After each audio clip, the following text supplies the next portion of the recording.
L'information est chose fragile. On la récolte, on la subit, on l'interprète, mais sait-on toujours d'où elle vient?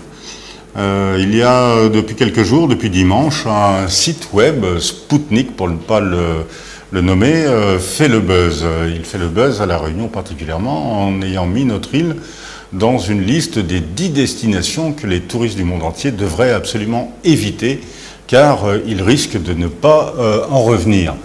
Bien évidemment, cet article, si tant est qu'on puisse l'appeler ainsi, fait référence à la crise requin. Alors on pourrait en sourire si le sujet n'était aussi dramatique et terrible. Mais surtout, on peut se poser la question de savoir pourquoi est-ce qu'un site comme celui-ci s'en prend à notre île en déconseillant aux touristes du monde entier de venir chez nous sous peine de risque de mort. Il faut savoir que Sputnik n'est pas un site comme un autre.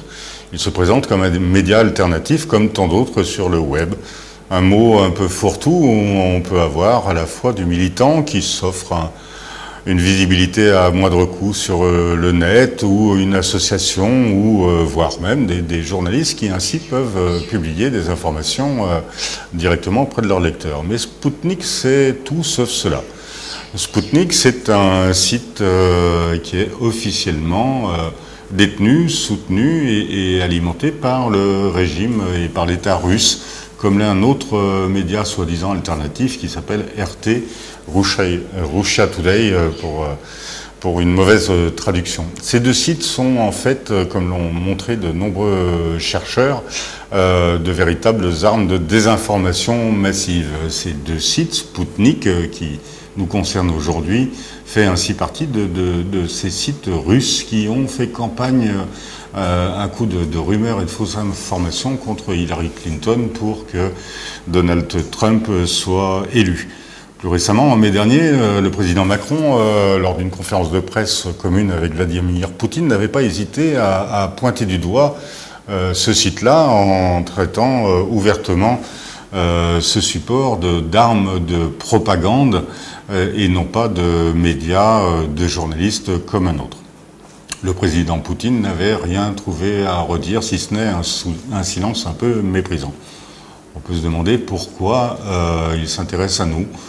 Tout simplement car il s'agit là d'une stratégie planifiée, organisée, décryptée par de nombreux chercheurs européens ou occidentaux en tout cas, démontrant que la Russie a ainsi mis en place une stratégie de désinformation visant grosso modo à montrer que les pays occidentaux étaient au bord du chaos et que bien évidemment d'autres voies étaient possibles, d'autres voies dont celle de la Russie.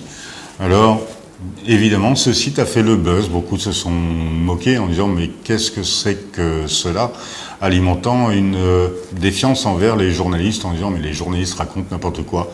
Non, il ne s'agit pas de journalisme, mais vraiment d'un organe d'influence.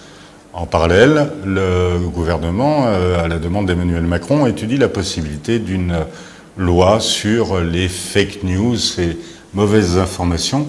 La ministre de la Culture ayant commencé à esquisser les contours de cette future loi, dont on peut douter qu'elle soit réellement efficace.